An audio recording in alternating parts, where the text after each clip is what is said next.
Shri Venkateswara gold తాకట్టులో ఉన్న మీ బంగారాన్ని విడిపించి కొనబడును.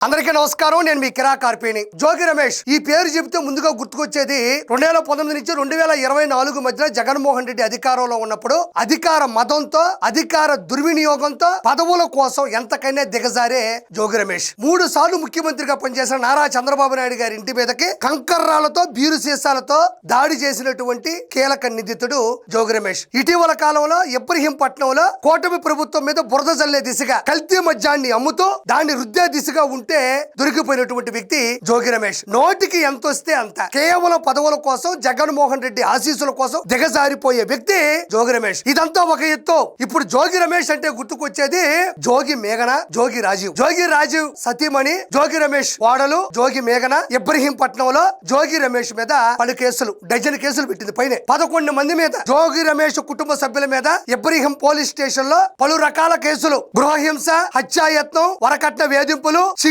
దానితో పాటు మత మార్పిడి. అమ్మాయి ఏమో హిందూ అయితే వాళ్ళు క్రిస్టియన్స్. సరే, ఎవరు కులాలు ఎవరు మతాలు వాళ్ళ గొప్ప కావచ్చు, కానీ ఎవరిని కూడా మనం ఇబ్బంది పెట్టకూడదు, ఫోర్స్ చేయకూడదు. ఇలాంటి పలు రకాల కేసులు 1-2 కాదు. సాక్షాత్తు జోగి మేఘన, జోగి రమేష్ కుటుంబం మీద పలు రకాల బిఎన్ఎస్ సెక్షన్లు కూడా పెట్టడం జరిగింది. ఏంటవి ఆ ప్రాబ్లమ్స్ ఏమైనా ఆలోచిస్తే, కట్నం తేలేదనేది ఒకటి, మతం మార్చుకోమని ఒకటి, తర్వాత వరకట్న వేధింపులు, గృహ నిర్బంధం, గృహ హింస, చీటింగ్. మెయిన్ ఇందులో చెప్పాల్సిన అమ్మాయి చెప్పింది ఏంటంటే అతను సంసారానికి పనికిరాడు. ఈ విషయాన్ని మా అత్త మామ కుటుంబ సభ్యులు దాచి గౌరవం కోసం, తనకు కూడా పెళ్లి అవ్వాలి లేదంటే పెళ్లి చేసుకున్నాడు అని సమాజాన్ని నమ్మించడం కోసం, సమాజంలో గౌరవాన్ని తెచ్చుకోవడం కోసం ఎలాంటి సందేహం లేకుండా నిజాన్ని దాచిపెట్టి ఆ అమ్మాయికి ఇచ్చి, అంటే జోగి మేఘన చెప్తున్న విధం ఏంటంటే ఇవన్నీ వాళ్ళకి ముందుగా తెలుసు.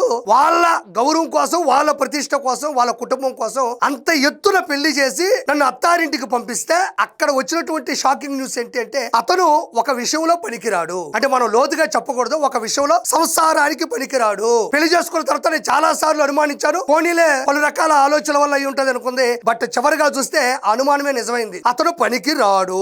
ఇది తెలిసినప్పుడు వాళ్ళు నాకు కట్టబెట్టకూడదు కదా అని ఒక ఆరోపణ అయితే, వాళ్ళు క్రిస్టియన్స్, అమ్మాయి హిందువు. అమ్మాయి పూజ చేసుకున్న ఒప్పుకునే వాళ్ళు కాదు, అగరత్తులు ఇలిగించిన ఒప్పుకునే వాళ్ళు కాదు, దీప నైవేద్యాలు మంగళ వాయిద్యాలంటే వాళ్ళ పడదు. ఈ విషయంలో కూడా అమ్మాయిని ఇబ్బంది పెట్టారు. గోవాకి తీసుకెళ్లి అక్కడ చంపబోయారని అమ్మాయి కేసు ఫైల్ చేసింది. దాంతో పాటు అమ్మాయి ఎక్కడికి వెళ్తున్నా కూడా సీసీ కెమెరాలతో పాటు డ్రోన్ తో కూడా అమ్మాయి యొక్క ప్రైవసీని దెబ్బతీసే విధంగా చేసినటువంటి పరిస్థితి, శారీరకంగా కొట్టినటువంటి పరిస్థితి. 1-2 కాదు, కట్నం తీసుకోండిరా, వజ్రాల హారాలని, 7 వారాల నగలని, ఏమో మొత్తానికి కూడా ఇవన్నీ కూడా అమ్మాయి ఫైల్ చేసింది. ఇది బురద జల్లే ప్రయత్నం కాదు, జోగి రమేష్ మీద వ్యక్తిగతంగా తీసుకునేటువంటి సమస్య కాదు ఇది. ఆ అమ్మాయి ఇబ్రహీంపట్నం పోలీస్ స్టేషన్ లో కేసు నమోదు చేసింది. వాటికి సంబంధించినటువంటి పేపర్లు కూడా ఇక్కడ ఉన్నాయి, పీడిఎఫ్ లో చూడండి.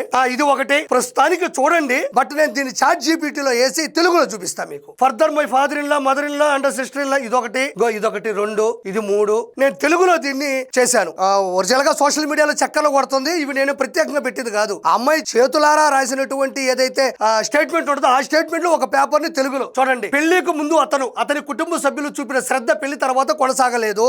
పైగా కొద్ది రోజుల్లోనే నా పట్ల వారి వైఖరి మారిపోయింది. పెళ్లి తర్వాత నా భర్త, అతని కుటుంబ సభ్యుల ప్రవర్తన, చేతలు వారి నిజ స్వరూపాన్ని బయటపెట్టాయి. 30/5/2025 ఆచార వ్యవహారాలలో భాగంగా నేను నా భర్త మా పుట్టింటికి వెళ్లి అక్కడ 2 రాత్రులు బస చేశాం. అయితే మొదటి రాత్రి కూడా నా భర్త నాతో మాట్లాడడానికి విముఖత చూపారు, అంటే పట్టించుకోలేదన్నమాట. 2 రాత్రులు గడిపినప్పటికీ కూడా, మరియు వివాహాన్ని పూర్తి చేయడానికి ఎటువంటి ఆసక్తిని కనబరచలేదు. పెళ్లి తంతుల వల్ల ఆయన అలసిపోయి ఉంటారేమని భావించి నేను ఆయన మరింతగా ప్రశ్నించలేదు. ఆ తర్వాత మేము 1/6/2025 బయలుదేరి ఇబ్రహీంపట్నంకు తిరిగి వచ్చాం. ఆ తర్వాత మా అత్తగారు మరియు ఆడపడుచు ద్వారా నా భర్త మా అమ్మానాన్నల నుండి అదనపు కట్నం, బంగారం మరియు వజ్రాల సెట్లు ఆశిస్తున్నారని నాకు తెలిసింది. మరి జోగి రమేష్ మామూలుగానే ఆ పదవులను ఆశించే వ్యక్తి, గౌరవనీయులైన 3 సార్లు ముఖ్యమంత్రి అయిన చంద్రబాబు నాయుడు గారి ఇంటి మీద కంకర్రాళ్ళు, బీరు సీసాలు ఎత్తుకొని వెళ్ళినటువంటి వ్యక్తి. మరి అలాంటి వ్యక్తి కుటుంబం ఇది ఆశించడం లేదు అంటే, ఆశిస్తారంటే పెద్ద గొప్పేం కాదు. ఇది వాళ్ళు చేసే పనులే. 2025 జూన్ 1వ తేదీ నుండి 2020 జూన్ 3వ తేదీ వరకు నేను నా భర్తతో ఇబ్రహీంపట్నంలో ఉన్నాను. నా భర్త నన్ను దూరం పెట్టడం మొదలెట్టాడు, మరియు ఒక సాధారణ భర్తలా కూడా ప్రవర్తించలేదు, ఒక మనిషిలా ఒక భర్త ఎలా ఉంటాడు అలా కూడా లేడు అని చెప్తుంది ఆవిడ. అతను నాతో సమయం గడపలేదు, సరైన సంభాషణను తప్పించుకుంది, మరియు రాత్రి 2-3 గంటల వరకు ఆలస్యపు వేళల్లో కూడా ఎక్కువగా మొబైల్ ఫోన్ తో నిమగ్నం ఉండేవాడు. నేను అతనితో మాట్లాడడానికి ప్రయత్నించి అతని ప్రవర్తనలో మార్పుకు కారణం అడిగినప్పుడల్లా అతను సరైన సమాధానం ఇవ్వలేదు. దానికి బదులుగా అతను దురుసుగా ప్రవర్తించి నాపై శారీరకంగా దాడి చేశాడు. ఒక అమ్మాయి ఒక గౌరవనీయులైనటువంటి కుటుంబంలో నుంచి వచ్చి అట్టహాసంగా వేడుకగా పెళ్లి చేసుకున్న ఒక అమ్మాయి అత్తారింట్లోకి అడుగు పెట్టినప్పుడు వాళ్ళ మీద కేసు పెట్టాలనో అబద్ధపు ప్రచారాలు చేయాలనో ఏ ఆడపిల్ల కూడా అనుకోదు. 1.5 సంవత్సరం అయింది పెళ్లి జరిగి. ఈ 1.5 సంవత్సరంలో ఎంత మనస్తాపానికి గురై ఉంటది, ఎంత మనోవేదనకు గురై ఉంటది, ఎంత ఇబ్బంది పడి ఉంటది. మన జోగి రమేష్ సంబంధించినటువంటి క్యారెక్టర్ ని గాన మనం గాన కొంచెం కాలిక్యులేట్ చేస్తే ఇవన్నీ కూడా మీకు ఖచ్చితంగా లింక్ వచ్చేస్తుంది అనమాట. ఆ అనుసంధానం అన్ని దొరికిపోతాయి. అంతే. శారీరకంగా కొట్టాడు, ఫోన్ లో నిమగ్నై ఉండేవాడు, ఏ రోజు దగ్గరకు తీసుకునేవాడు కాదు, జీవితానికి అనర్హుడని ఈ విషయాన్ని పెళ్లికి ముందు నాకు మరియు నా కుటుంబాన్ని తెలియకుండా దాచిపెట్టారని నాకు తెలిసింది. నేను మోసపోయినట్లు భావించి తీవ్ర దిగ్భ్రాంతికి గురయ్యాను మరియు మానసిక ఒత్తిడి భావోద్వేగనకి నేను లోనయ్యాను అని. చూడండి, దీంట్లో 3 పాయింట్లు ఉన్నాయి. 1, డౌరీ అంటే ఈ ఒరిజినల్ సెటిల్ తీసుకురమ్మని చెప్పడం. 2ది, ఒక సాధారణ భర్తలా కూడా లేడు. 3ది, వాళ్ళ దాంపత్య జీవితం సరిగ్గా లేదు, ఎందుకు ఇలా చేస్తున్నావు అని అడిగినా కూడా కొట్టేవాడు. ఇక్కడ అమ్మాయి రాసినటువంటి స్టేట్మెంట్ లో ఇది విషయం. సో ఇక్కడ చూడండి ఎంత దారుణంగా. ఇది కాక మళ్ళీ ఈవి హిందూ అయితే వాళ్ళు క్రిస్టియన్స్ అయితే, అమ్మాయి హిందూగా ఉంటే వాళ్ళకి నచ్చేది కాదు. అమ్మాయిని చిత్రహింసలకు గురి చేసి ప్రైవసీని ఇబ్బదీసి అమ్మాయిని కొట్టి ఈ విధంగా మానసిక ఒత్తిడికి లోను చేసినటువంటి ఎవరైతే జోగి రమేష్ కుటుంబం 11 మంది ఎవరైతే ఉన్నారో ఈ రోజు వాళ్ళు ఓచలు లెక్కట్టబోతున్నారు. ఇది నేను చెప్పింది కాదు, నా అనుమానం కాదు. ఆ అమ్మాయి ఇబ్రహీం పోలీస్ స్టేషన్ లో ఇచ్చినటువంటి స్టేట్మెంట్ లో ఇప్పుడు విచారణలో ఇంకా దర్యాప్తులో ఇంకా ఖచ్చితంగా ఇన్వెస్టిగేషన్ ఉంటది. ఇది చిన్న చితక కేసు కాదు. అంటే వరకట్న వేధింపులు పెద్ద కేసే, గృహహింస పెద్ద కేసే, గోవాకి తీసుకెళ్లి చంపాలనుకోవడం పెద్ద కేసే, చీటింగ్ పెద్ద కేసే, మతం మీద ఒత్తిడి, మానసిక ఒత్తిడి, ఇవన్నీ చిన్న కేసులేం కాదు. కాబట్టి జోగి రమేష్ కుటుంబం ఏదైతే ఉందో ఖచ్చితంగా దీనికి వాళ్ళకి సమాధానం చెప్తారు, విచారణ చేపడతారు.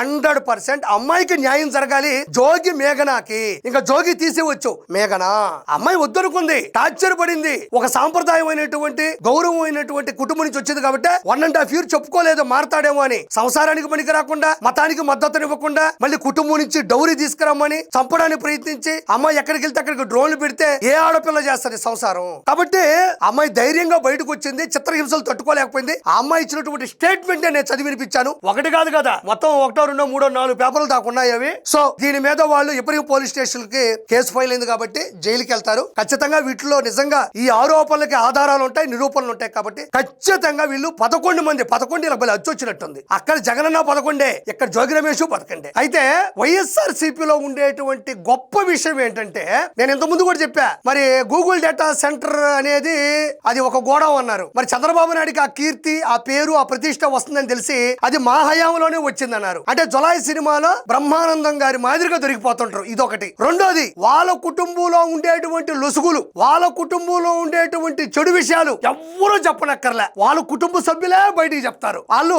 అలా ఒక దిట్టల ముగ్గురు ఉన్నారు. ఆ ముగ్గురు చూడండి, మధ్యలో ఉన్నది ఎవరు?